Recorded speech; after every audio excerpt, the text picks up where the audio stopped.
So, I thought it was, even for me, eye-opening last night. Based on the celebration for the Atlanta student movement. So, I talked to Roland today, and he was telling me about an article that a student wrote in the Brandeis Weekly that spoke to or made the point that the Colin Kaepernick movement was violating sort of the sanctity of sports. And the point in the article was that there's a time and place for everything. And that, people bring their kids and try to come to sports events to relax, and it's not the place for protest. So I encouraged him to go out, and after last night is to read the appeal. So what are your thoughts about that? I think that everybody needs to read the appeal for human rights because it not only addresses the needs of African Americans, but of all people, not only Americans, but people all over the world.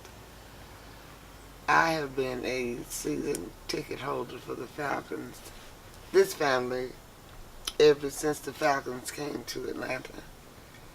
And I believe that African American athletes are almost viewed as slaves because they're just used to make money, but not really given the credit that they deserve. People need to read the third stanza of the national anthem so they can better understand the implications that Americans have had for slaves. And my hope is that young men like Roland and his counterparts will take the time to do some research and realize how special African American people are and how many changes we've made throughout history.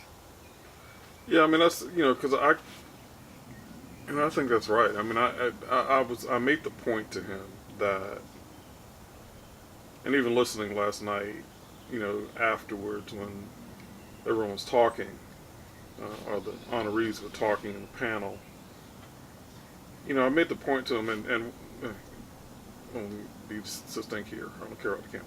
I made the point to him that there's never a good time for protest. I'm sure that when you guys were at Clark or at the AU Center in 1960, I'm sure that the argument was being made that there was a better time and place for you to take a stand. Is that true? I think with the exception of Dr. James B. Brawley, who was the president of Clark College then, that was basically true. But not only from the other college presidents and other, black community leaders, even the opposition. Even I'm sure that the point was you guys are just causing a ruckus. You can choose a better time and place to do this. Well, the old guard did, but basically the people in Atlanta who had influence encouraged us. But the old guard who were in power were afraid that we were going to usurp their power, so that was the basis of their not willing to cooperate with us. It's just interesting to me how similar what your grandchildren are facing in terms of handling discrimination or handling the condition of African Americans and minorities are so similar in lots of ways to the conversation that's taking place today. And I want to ask you about that. What are you? Some of the comments that were made last night were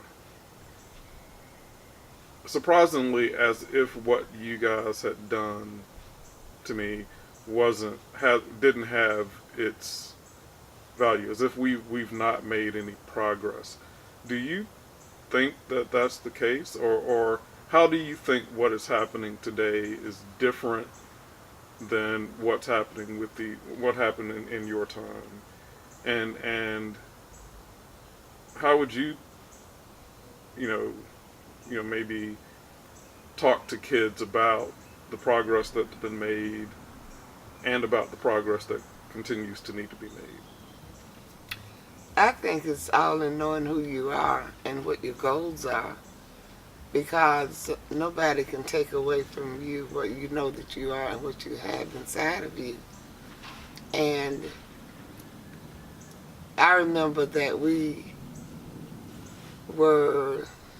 African American people couldn't even try shoes on, you had to draw, someone had to draw an outline of your feet and take that through the basement door of Richards, and they would measure that, and that's how you had to buy shoes.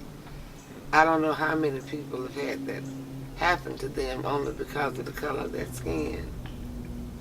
So, and I think that where you live has an impact on your interracial relationships too, because I think that in many ways some cities are more segregated than they have ever been, and schools also. So for some kids who've been raised in an all-black or an all-white situation, when they grow and get into a mixed situation, it's hard on both parts. And I think that schools have to do a better job of allowing students to impress them, to be together and have dialogue so they can better understand who they are.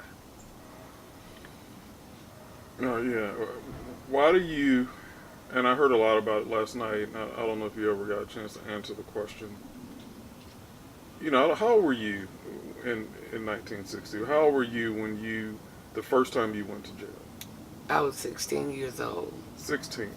I went from early admission from Turner High School to Clark because my dad, who was the principal, was afraid that they were going to close all the schools because some people didn't want to integrate them. So I left high school at 16 at the end of my junior year. Had enough credits to be admitted to college, and I hadn't had enough scores on the test to admit me, so I went at 16. And 16 years old. Wow. So, as a 16-year-old, what motivated you to take those steps that led to your imprisonment? And I mean, what was the what motivated? What gave you courage? What is it? Tell me about what you were thinking at the time. Well, way back then there was no television, so we grew up in a very sheltered, comfortable community, and my mom used to make our clothes because we couldn't buy them in stores, and the only place we could buy clothes was through the Sears Roebuck catalog. So as time passed and we realized that we didn't have to drink out of white and colored fountains and have to have people draw shoe patterns for us to buy shoes and go up the steps at the Fox Theater, we decided that we needed to be treated like everybody else. So we decided, with the permission of our parents at our university, to go ahead and do what we had to do. But for you, what were you?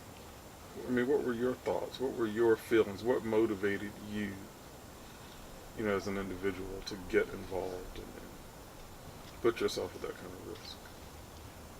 Water doesn't have a color, so I didn't understand why I had to drink out of a fountain that said colored. So I just decided that there had to be a better world than that. And then the newspapers were covering segregation practices in the South and some cities in the North. So we just decided that we wanted to make a change, and we committed ourselves to doing that, and that's what I did. Yeah. Well, I think it's just tremendous, and Roland, decided to reach out to the person that wrote the article, and they met and had a conversation about why he felt like it was not a sound argument. And at any rate, I told them that we had this such powerful experience last night, and it just sort of prompted me to kind of do what I said we would do, is just kind of talk sometimes and take some video. So I know you got to go somewhere. We'll do some more, but thanks, man. Okay, and I will just give a shout out to Julian Vaughn, because he was really the backbone of the student movement, and he never gave up. He was our leader, so we didn't either. All right. Okay. Thank you.